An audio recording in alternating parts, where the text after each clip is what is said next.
Chers amis de la Fraternité Saint-Éphrem, bonjour. Alors ce week-end, nous sommes en pèlerinage à Rome, la ville éternelle, où nous nous rassemblons autour du pape pour le jubilé 2025. Cette année particulièrement à Rome, c'est le jubilé de l'espérance. L'année sainte où nous allons visiter Rome, récolter des indulgences, passer les portes saintes. Nous verrons les nombreux sanctuaires qu'il y a dans cette ville éternelle. Nous visiterons le Vatican, nous ferons le pèlerinage des 7 églises de Rome. On est fondamentalement des héritiers. Saint-Pierre a été martyrisé ici, il a été enterré ici, et depuis il y a une espèce de flambeau.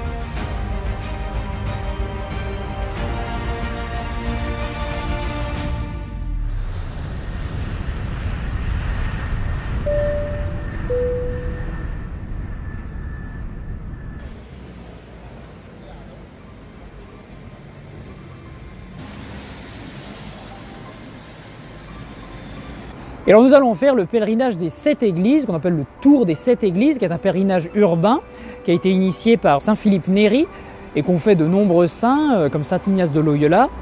Et donc c'est assez traditionnel de visiter, quand on est en pèlerinage à Rome, ces 7 églises, que sont tout d'abord les 4 basiliques majeures, donc la basilique Saint-Pierre, bien sûr, la basilique Saint-Jean de Latran, qui est aussi la cathédrale de l'évêque de Rome, la basilique Saint-Paul-hors-les-Murs, et puis la basilique Sainte-Marie majeure, donc ça c'est les 4 basiliques majeures, et puis 3 basiliques mineures que sont Saint-Laurent hors-les-Murs, Saint-Sébastien hors-les-Murs et Sainte-Croix de Jérusalem qui est juste derrière moi.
Voilà, alors ce matin, nous sommes allés à la messe juste à côté de notre hôtel, dans une petite église, c'était une messe en italien. Et là, nous nous dirigeons actuellement au couvent des Dominicains à Sainte-Sabine, donc au sud du Colisée, où nous allons interroger le père Augustin Lafay. Will be really great time! Alors voilà, nous sommes ici devant la basilique Sainte-Sabine, donc qui a été construite dès l'époque de Saint-Augustin et depuis le temps de Saint-Dominique, elle appartient à l'ordre des Dominicains. Donc Saint-Dominique y est passé, Saint Thomas d'Aquin a rédigé une partie de la somme ici et nous allons voir aujourd'hui le père Augustin Lafay qui est historien et archiviste de l'ordre. Je suis un religieux dominicain français de la province de Toulouse qui vit à Rome depuis 5 ans, donc sur la colline de l'Aventin, donc dans le couvent de Sainte-Sabine, qui est un couvent qui a été donné donc, à l'ordre des prêcheurs, à Saint-Dominique même, le 21 janvier 1221 par le pape pour fixer les frères prêcheurs, les dominicains, à Rome. Et donc j'ai pour mission, pendant quelques années, pendant 6 ans, pour un mandat de 6 ans, d'être l'archiviste de l'ordre, des archives historiques de l'ordre, c'est-à-dire de classer, de partager aussi avec des chercheurs qui viennent ici à Sainte-Sabine. C'est 8 siècles d'histoire dominicaine sur 4 continents. Il y a un travail d'historien qui est plus un peu le cœur de mon métier, de ma formation, qui consiste à essayer de comprendre comment ce qui a été semé il y a 8 siècles continue aujourd'hui à pousser. Je crois qu'il faut des historiens dans les ordres anciens, parce que on ne crée pas tout nous-mêmes. On est fondamentalement des héritiers. Et vous savez, aujourd'hui, c'est assez bizarre. Alors, peut-être à cause de Bourdieu en particulier, d'une forme de sociologie, on a l'impression que être héritier, c'est pas bien. C'est que si on bénéficie d'un héritage, c'est presque un signe de l'incapacité qu'on a soi-même à faire fortune, à se donner un trésor, à se donner quelque chose. Et je crois que c'est pas du tout la vision biblique, et puis c'est pas du tout même une vision chrétienne. Et on voit bien qu'il y a une espèce de chaîne, d'enchaînement depuis le début. Quand je prêche à des jeunes pèlerins qui viennent à Rome, à Saint-Pierre, qu'on me demande de célébrer la messe, par exemple dans les cryptes de Saint-Pierre pour des groupes de jeunes, je leur dis toujours, il y a quelque chose qui est né. Saint-Pierre a été martyrisé ici, il a été enterré ici, et depuis il y a une espèce de flambeau, de la même manière que transmet le flambeau des Jeux Olympiques jusqu'à la vasque. Eh bien, il y a 2000 ans de christianisme, 2000 ans de personnes qui ont allumé leur flamme, ils sont passés la flamme l'un à l'autre jusqu'à nous, pour qu'on en bénéficie. Donc c'est pas nous qui créons tout, c'est pas nous qui avons avoir une espèce de révélation personnelle qui ferait de nous, je sais pas, un être à part. On est des héritiers fondamentalement. Et dans une famille religieuse, ça se vérifie très particulièrement. On a besoin de voir, vous voyez, à la fois de découvrir ce qui correspond à notre héritage, proprement dit, et ce qui correspond à notre hérédité. Quand vous êtes un jeune dominicain, non seulement vous recevez un habit, mais vous recevez aussi un rosaire.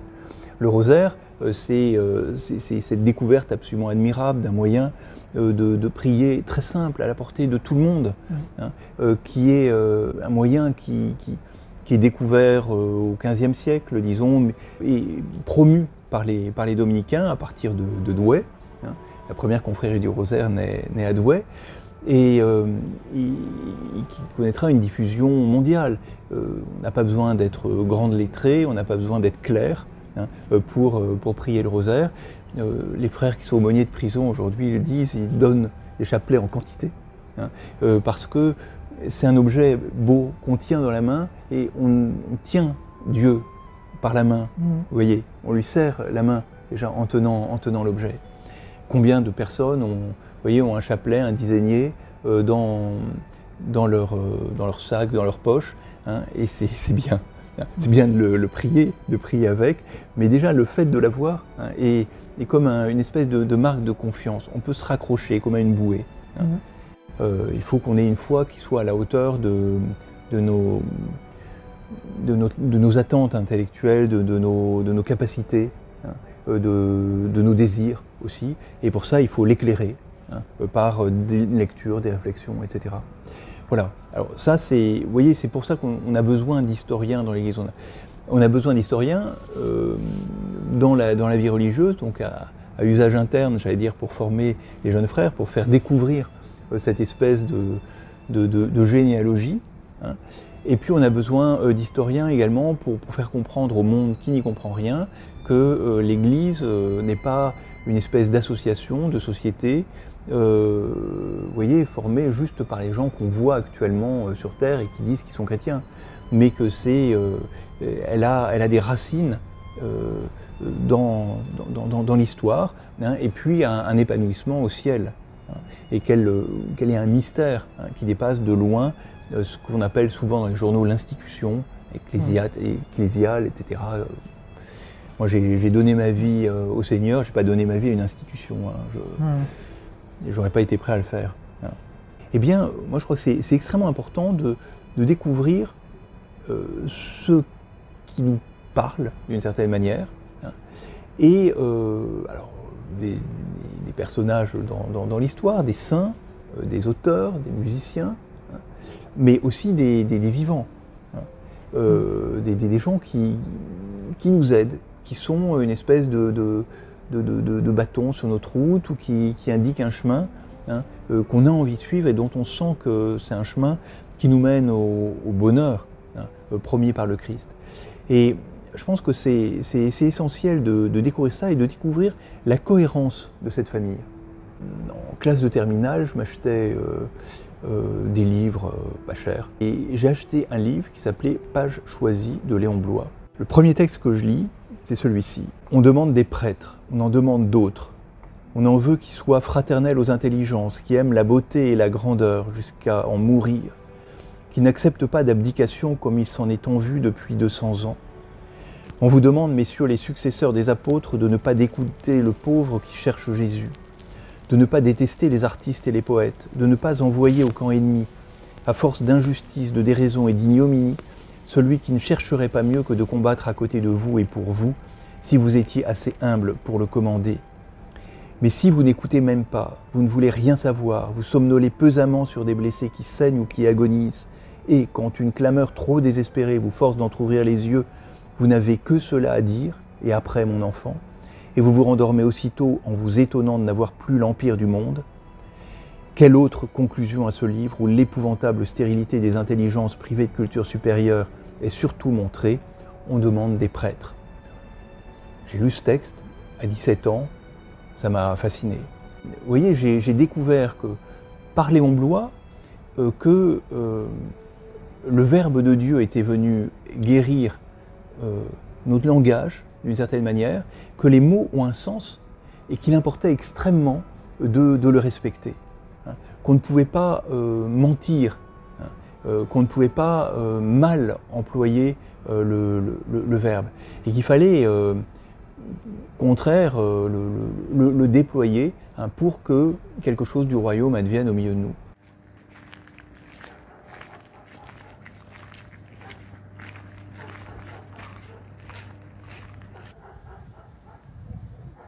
Alors nous avons quitté le centre de l'ordre des Dominicains, de l'ordre des frères prêcheurs ce matin, après avoir rencontré le Père Lafay, après une discussion vraiment très riche.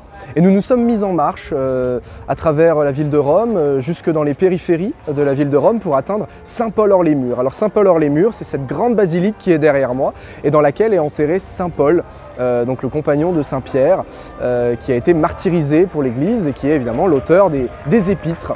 Alors derrière moi, vous pouvez voir cette belle statue où Saint Paul tient l'épée de son martyr, car étant citoyen romain, il a été décapité, un privilège que Saint Pierre n'a pas eu et a dû être crucifié. Saint Paul, prédicateur de la vérité, docteur des gentils, lui qui écrivait « Je ne veux savoir qu'une chose, c'est Jésus-Christ et Jésus-Christ crucifié ».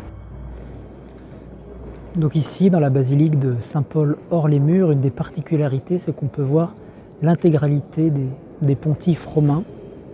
Donc ici, donc, vous voyez tous les portraits avec les noms. Il y a une autre rangée là-bas derrière qui est en plus sombre. Et alors je vais vous montrer simplement les derniers papes. Ici, on voit Léon XIII, Saint Pie X, donc qui a une auréole puisqu'il a été canonisé, Benoît XV, Pie XI, Pie XII, Saint Jean XXIII, qui a une auréole aussi, Saint Paul VI, qui a une auréole aussi, Jean-Paul Ier, Saint Jean-Paul II, une auréole aussi, Benoît XVI, et enfin le pontife régnant François, où il y a une lumière, puisque c'est lui qui gouverne l'Église actuellement. Celui qui martyrisait les chrétiens, et lui-même qui est devenu martyr, d'ailleurs, on peut le voir, il tient l'épée de son martyr, parce qu'il a été exécuté par le glaive à Rome. C'est vrai que l'on peut voir la vérité comme la métaphore de l'épée, celle qui sépare le bien du mal, le vrai du faux. Et je crois qu'en tant que chrétien, il faut être prêt à se saisir de cette épée et à fendre notre cœur avec cette épée, pour en discerner le mauvais, le bon, le vrai et le faux, afin que, comme saint Paul, nous puissions être martyrs de la vérité.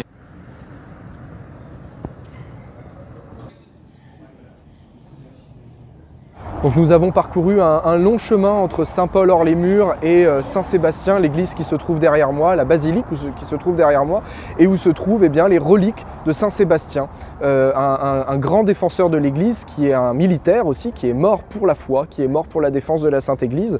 Et puisque c'est un militaire, nous en avons profité pour prier pour nos amis soldats, nos amis militaires dans différentes armées et qui se battent pour défendre notre liberté, nos pays respectifs. Et donc voilà, une grande occasion de prier pour nos militaires.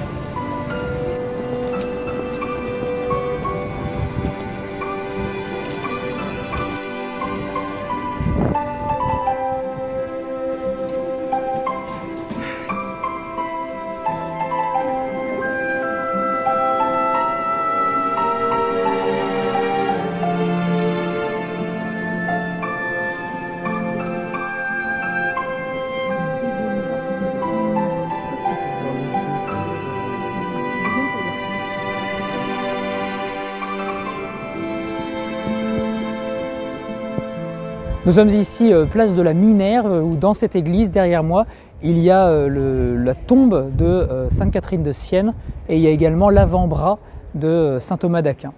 Et alors ce qui est intéressant, vous pouvez voir ici l'obélisque là devant, et donc vous voyez il y a un éléphant, puis dessus il y a une colonne égyptienne et au-dessus la croix du Christ. Et alors le symbole, c'est que sur la nature il y a la civilisation et enfin qui couronne le tout, la croix du Christ.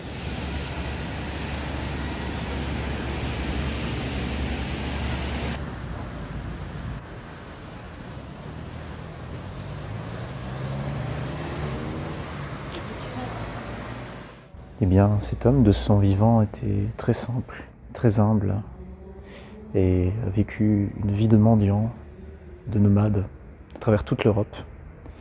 Par la seule force de ses jambes et de ses pieds, eh bien, il a visité bon nombre de sanctuaires en Europe, avant de vivre au Colisée pendant 5 ans et mourir sur les marches de cette église. Et donc voici Saint Benoît-Joseph Labre, un saint du XVIIIe siècle, qui est bien de chez nous, du Pas-de-Calais. Il vient d'Amet. Et vous voyez, il est venu à pied juste ici avant de mourir à peine à la quarantaine d'années. Quand lui-même était mendiant, eh bien, il donnait l'aumône. C'est à cet exemple qu'il a été sanctifié. C'est assez émouvant de se dire qu'à quelques mètres de cet endroit, eh bien, il s'est évanoui et décédé de ses fatigues, juste à l'entrée de l'église. Et de se dire que ce saint qui habitait dans le nord de la France, eh bien, est venu jusqu'ici à pied. On peut dire que c'est déroutant, mais c'est très impressionnant de nous dire que parfois, pour se sanctifier, il suffit juste d'adopter un mode de vie très humble, très pauvre. On n'est pas obligé de faire de grandes œuvres, mais plutôt de faire témoignage d'une pauvreté presque extrême. Vous voyez, plus on est petit en ce monde, plus on sera élevé dans les cieux. Et on n'a pas de doute que voilà, Benoît-Joseph Labre est très haut dans le ciel.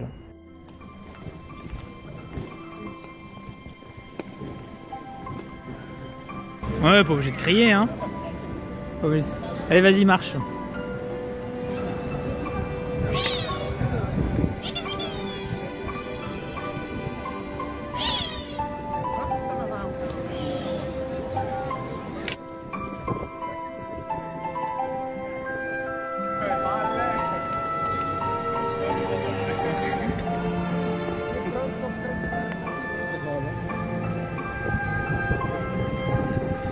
Can we have a beautiful lady on the right? Would be great. Look at this beautiful lady, this great woman.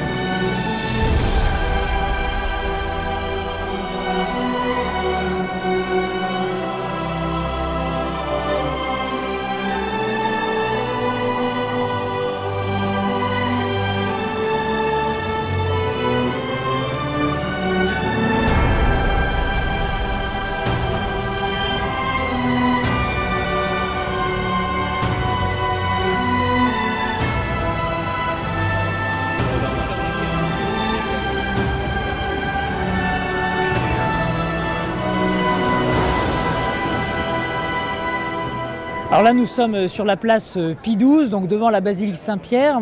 Le pape Pie XII, à qui les Romains ont décerné le titre de défenseur de la cité. Et je voudrais vous lire un passage de ce très beau livre qui s'intitule Pie XII, mon privilège fut de le servir, d'une religieuse, Mère Pascalina, qui l'a suivi, qui a servi Pie XII pendant 40 ans. Alors ça se passe donc pendant la guerre. Mais alors arriva ce terrible 19 juillet 1943, que sans doute aucun de ceux qui l'ont passé à Rome ne pourra oublier.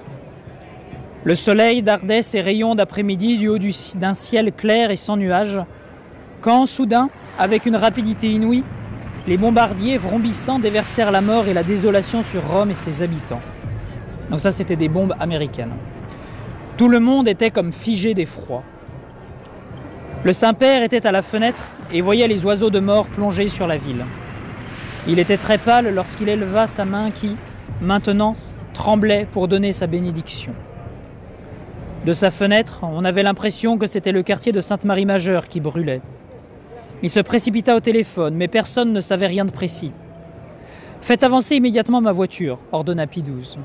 « Pour l'amour de Dieu, Saint-Père, vous ne pouvez tout de même pas quitter la maison maintenant. » Mais il n'écouta aucune objection. On appela le chauffeur. Pie XII prit sur lui tout l'argent qui se trouvait à la maison et fut prêt à partir en un clin d'œil. Il se trouvait déjà dans le cortile San Damaso lorsque je parvins avec peine à joindre Monseigneur Montini afin qu'au moins le Saint-Père ne sortît pas tout seul. Le chauffeur, n'ayant pas idée de l'endroit où aller, se tenait à côté de la voiture qui emmenait d'ordinaire Pie XII au jardin et s'entendit donner l'ordre d'aller sur les lieux de mort. On ne savait pas encore si le quartier en flammes était celui de Sainte-Marie-Majeure ou celui de Saint-Laurent. Au Vatican, on ne savait pas du tout que le Saint-Père était parti. De la fenêtre, nous vîmes la voiture de Pie XII traverser la place. Je courus au téléphone pour annoncer au cardinal secrétaire d'État que le Saint-Père était parti. « Que cosa ? Non, non, il ne peut pas partir maintenant, en aucun cas. Mais il est déjà parti depuis quelques minutes, Éminence. Il est parti sans qu'on puisse l'arrêter. » Bientôt, la nouvelle se répandit comme une traînée de poudre à travers le Vatican et à travers la ville. Le Saint-Père, le Saint-Père. Mais lui était déjà au milieu des foules éperdues, parmi les ruines fumantes des maisons écroulées, près de la basilique détruite de Saint-Laurent hors les murs.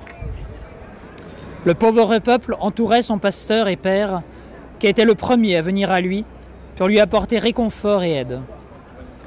Comme des grappes, les gens s'agglutinaient au marchepied de sa voiture. Ils montaient sur le capot et sur le toit. Soudain, la voiture s'immobilisa. Impossible de la faire avancer davantage. Le Saint-Père descendit et se mêla à ses fils et ses filles, les réconforta et s'agenouilla enfin pour prier sur le tas de décombres fumants devant la basilique. Le peuple priait et pleurait avec lui.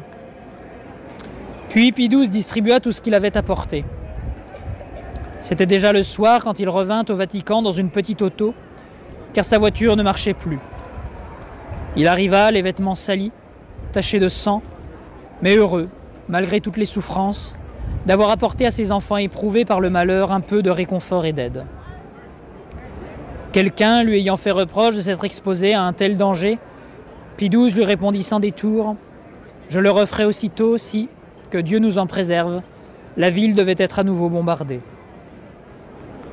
Lorsque le Saint-Père, ce soir-là, comme toujours après le chapelet, bénit sa ville bien-aimée d'une des fenêtres de son appartement, de chaudes larmes coulaient sur ses joues.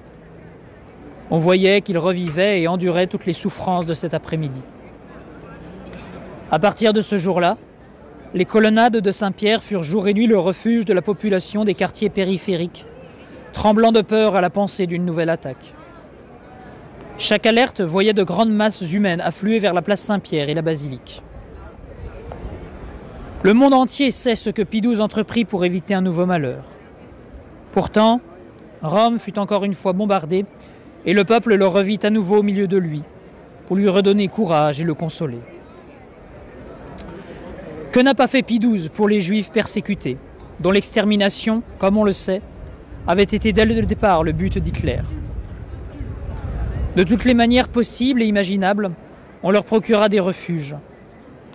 Le pape en aida des milliers à émigrer outre-mer. On rassembla l'or nécessaire à racheter les otages.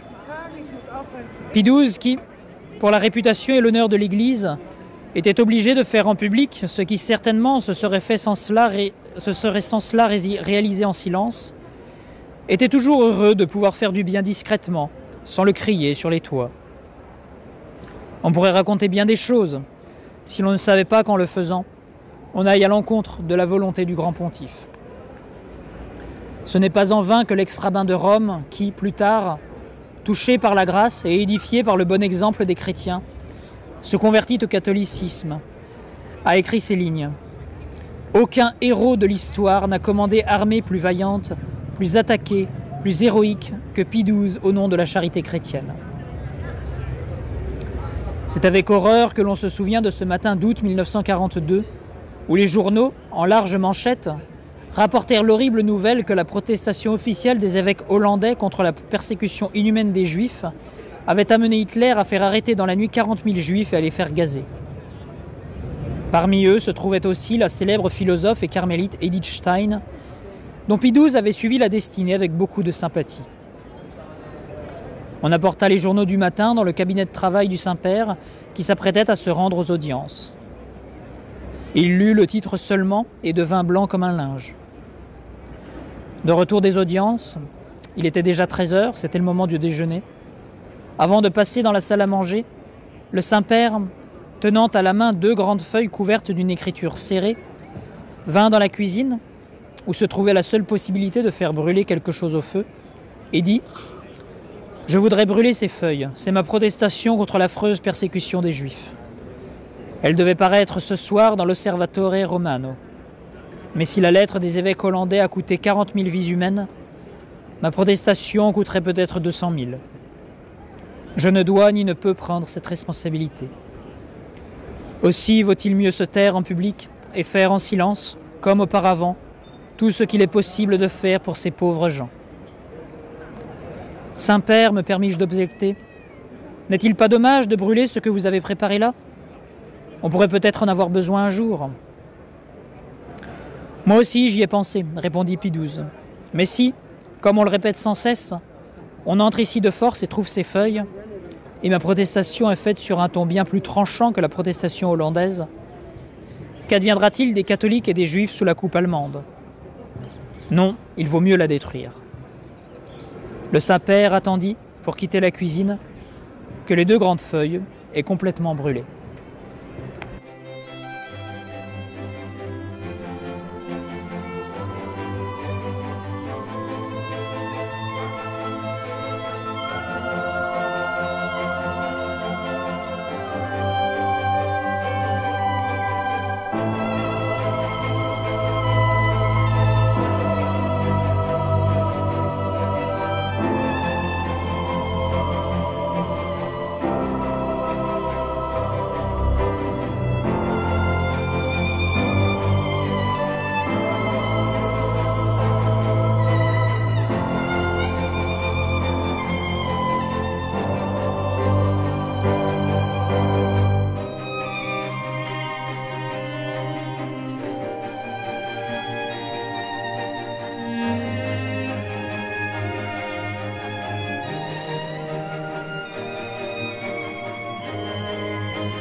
Eh bien, nous voilà au Colisée, donc derrière moi le fameux Colisée de Rome, là où sont morts tant de martyrs chrétiens, où ont été martyrisés tant de saints, de saintes âmes sous les règnes des empereurs romains.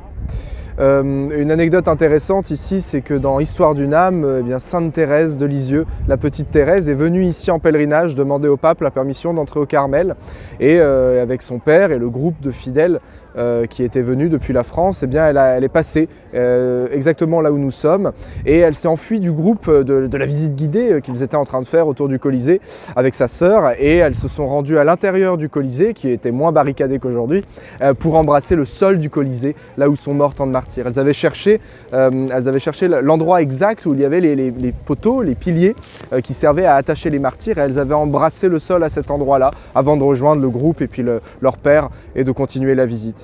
Donc c'est un bel exemple de cette superposition de toutes les histoires de sainteté qui ont façonné la ville de Rome. Voilà, les premiers martyrs, les saints martyrs martyrisés par les Romains, et ensuite eh bien, tous les saints qui sont venus en pèlerinage ici, tous les saints plus contemporains, comme Sainte Thérèse et comme tant d'autres, qui ont prié là où nous prions aujourd'hui et qui ont visité les lieux que nous visitons pendant ce pèlerinage du jubilé 2025.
Alors ici nous sommes devant la basilique Saint-Clément et je voudrais vous raconter une histoire qui s'est déroulée du temps de Saint Grégoire le Grand. Et donc c'est Saint Grégoire le Grand qui va nous la raconter. Sous le portique qui mène à l'église Saint-Clément, nous avons vu un pauvre homme nommé Servule, que tout le monde à Rome a connu de nous. Il était privé de tous les biens de ce monde et tous ses membres étaient paralysés. Sur le misérable grabat où forcément il restait toujours couché, il ne pouvait ni s'asseoir, ni se retourner, ni se soulever, ni même porter la main à la bouche. Instruit des mystères de la foi, ce déshérité de la nature ne perdait jamais de vue les souffrances du divin Sauveur. Aussi ne se plaignait-il jamais. Le triste état du saint mendiant touchait de compassion les âmes charitables. Les aumônes affluaient. Dans sa pauvreté, Servule se trouvait riche et pouvait à son tour faire du bien aux indigents plus nécessiteux que lui. Son lit de douleur était une chaire de prédication qui convertissait les âmes. À ces derniers moments, il demanda aux personnes qui l'assistaient de se lever, de réciter des psaumes, en attendant que Dieu disposât de son âme. Et, tout moribond, il priait avec elle. Tout à coup, il poussa un cri d'admiration en disant « N'entendez-vous pas cette mélodie qui résonne dans le ciel ?» Et à l'instant même, il rendit le dernier soupir. Voilà, c'était vers 590.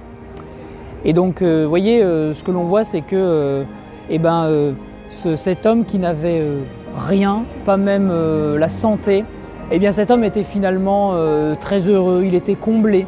Et la leçon de cela, c'est que nous connaissions la richesse ou la pauvreté, la santé ou la maladie, la gloire ou le mépris, eh bien dans tout état de vie, dans toutes les conditions par lesquelles Dieu nous fait passer, eh bien il y a un sens, c'est la providence qui nous fait vivre cela. Et on peut porter dans nos prières et dans notre méditation toutes les personnes âgées par exemple, qui bien souvent disent « Ah mais maintenant je ne peux plus rien faire, je suis grabataire ». Et vous voyez, c'est un appel à la conversion de son regard sur la maladie. Ce Servule justement qui n'avait rien, eh bien c'était finalement le mieux placé de tous pour parler des richesses insondables du Christ. Quel témoin plus crédible pour nous dire que bienheureux sont les pauvres, bienheureux sont les malades, les boiteux, qu'il faut mépriser les biens de ce monde, mépriser le monde. C'était lui le témoin crédible. Et vous voyez, donc depuis son misérable gravat qui lui servait de chair, eh bien, il pouvait, plus que les plus éloquents prédicateurs, convertir les âmes et faire tout un tas de bien. Alors tout cela, ça peut nous éclairer dans ces temps où l'on réfléchit et où l'on légifère sur la fin de vie, sur le grand âge, comme l'on dit, et nous faire adopter un autre regard, bien conforme d'ailleurs aux enseignements du pape François, qui aime beaucoup nous parler des personnes âgées et de tout ce qu'elles ont à apporter à la société.